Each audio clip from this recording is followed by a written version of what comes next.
बिल्कुल, देखिए जो ये बजट रहा है काफ़ी जनता के लिए सौगात भरा बजट रहा है और मेरे साथ सहकारिता मंत्री गौतम कुमार दग जी हैं। सर, सबसे पहले तो आपको बधाई हो कि जिस तरीके से बजट की उम्मीद की जा रही थी, बजट उसी के अनुरूप दिखा है। आपके विभाग की अगर बात की जाए तो आपके विभाग के अंदर क्या कुछ सौगातें देखने को मिली है? हमारे जो दो विभाग हैं, एविएशन हो या कॉर्पोरेटिव सेक्टर, दोनों में ही हमारे मुख्यमंत्री जी ने, हमारी वित्त मंत्री जी ने काफ़ी हमारे जो किसान हैं उनके लिए, कॉर्पोरेटिव सेक्टर के लिए हो चाहे से एविएशन के लिए हो, इस बजट में उनके लिए खूब घोषणाएं हुई है।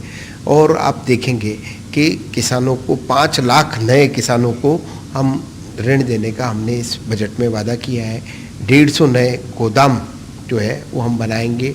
और एविएशन के सेक्टर में भी हम, चाहे से कोटा का जो ग्रीनफील्ड एयरपोर्ट हो, चाहे से उदयपुर का एक्सपेंशन हो, चाहे से उत्तरलाई का हो, ऐसे चाहे से फ्लाइंग स्कूल की बात हो, ऐसे नए नए निश्चित रूप से नए काम करने का काम हमारी सरकार ने किया है। इस बजट में आप देखेंगे तो हर वर्ग को साधने का काम हमारी सरकार ने किया है। चाहे से युवाओं के लिए जिस तरह से प्रश्न चिन्ह विपक्ष कर रहा था, लेकिन आज जब बजट में हमारी वित्त मंत्री जी ने 1 लाख नए रोजगार इस साल और 4 लाख इन 4 सालों में जो नए रोजगार सृजन करने की बात और 10 लाख अप्रत्यक्ष रूप से रोजगार देने की बात जो हमारे बजट में कही है, वो हम सबके सामने है। और हर क्षेत्र में, चाहे से पेयजल के लिए आप जब देखेंगे 5-5 हज़ार करोड़ की बड़ी बड़ी पेयजल योजनाओं की स्वीकृति और उसके टेंडर तक की प्रोसेस का काम हमारी सरकार ने किया है। और आप देख सकते हैं, चाहे से महिलाओं के लिए हो, चाहे से किसानों के लिए, आप देख सकते हैं किसानों के लिए हो, चाहे से दूध पालक जो है, गोपालक हैं, उनके लिए हो, हर क्षेत्र को, हर वर्ग को, चाहे से एससी वर्ग हो, एसटी वर्ग हो, आप देखेंगे पूरे राजस्थान को ध्यान में रख करके ये बजट लाया गया है। और निश्चित रूप से मुझे एक नई, जैसे मैंने देखा, महसूस करते हैं हम सदन के अंदर भी, विपक्ष पूरा इस बजट को सुन करके मौन हो गया और वो भी एक तरह से 2.25 घंटे तक जो दिया जी बोले, वो अपने आप में कहीं न कहीं आप देख रहे होंगे जिस तरह से एक लास्ट में जाकर के वो बिल्कुल साइलेंट हो गए थे। आप खुद समझ सकते हैं विपक्ष की हालत है। तो निश्चित रूप से जनता जो है, जनता की उम्मीदों पर खरा उतरने वाला ये बजट है। लेकिन सर, जिस तरीके से आपने बताया कि सहकारिता विभाग के अंदर किसानों के लिए काफ़ी सौगातें थी, लेकिन एक चीज़ है, जो अल्पसंख्यक जो ऋण दिए जाते हैं, या फिर अगर मैं पिछली सरकार के कार्यकाल की बात करूं तो उस दरमियान देखा गया था कि किसानों के जो नेशनलाइज जो बैंक होते हैं उनके द्वारा जो लोन दिया जाता था, उस समय उनकी ज़मीन कुर्क कर दी जाती थी। तो उसको लेके कुछ ऐसा रहा बजट में? निश्चित रूप से पिछली सरकार में इस तरह की हुई, लेकिन हम अपने यहाँ राजस्थान में अपने किसानों की कोई ज़मीन नीलाम नहीं होने देंगे और हम किसानों को अधिकतम उनका जीवन स्तर कैसे ऊपर उठ सकता है, उनको हम कैसे अधिकतम सुविधाएं हम दे सकें, इसका हम प्रयास करेंगे।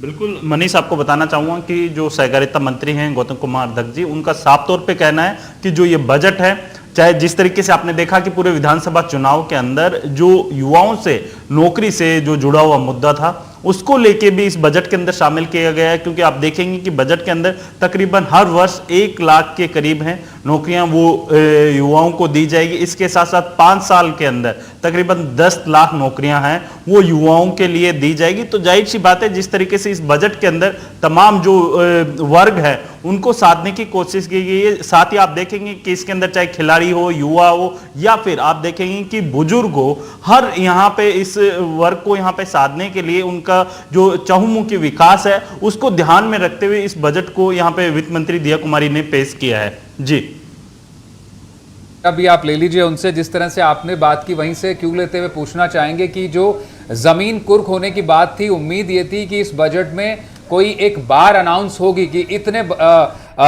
लोन और इतने कर्ज तक का कोई जमीन नीलामी का आदेश नहीं होगा, कोई कुर्क नहीं होगी। उसको लेकर क्या जवाब है? और दूसरा सबसे बड़ी बात यह भी इंपॉर्टेंट है कि नए किसानों के लिए लोन के अनाउंसमेंट्स हुए हैं। तो एग्रीकल्चर इकोनॉमी की तरफ जा रहा है राजस्थान, एक तरह से सरकार चाह रही कि नए किसान बने राजस्थान में। बिल्कुल देखिए, आपको बताना चाहूंगा कि जिस तरीके से बजट के अंदर हरियालो राजस्थान जो स्कीम है, कहीं ना कहीं राजस्थान की वो स्कीम है, फ्लेक्सिबल स्कीम जिसको बोल सकते हैं, जिसको लेके राजस्थान सरकार भी लगातार किसानों से डायरेक्ट जुड़ने की कोशिश करी।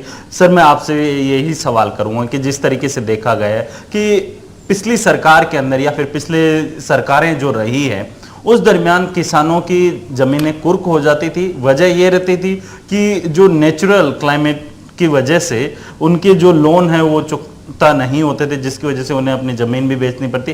कई बार तो ऐसा भी होता था कि मजबूरन किसान है वो सुसाइड तक भी करता था। तो क्या कुछ इस बजट के अंदर किसानों के अंदर देखा गया कि जिससे उनकी जमीन है वो नीलाम ना हो? निश्चित रूप से हम किसानों की आर्थिक स्थिति को ऊपर उठाने का काम करेंगे।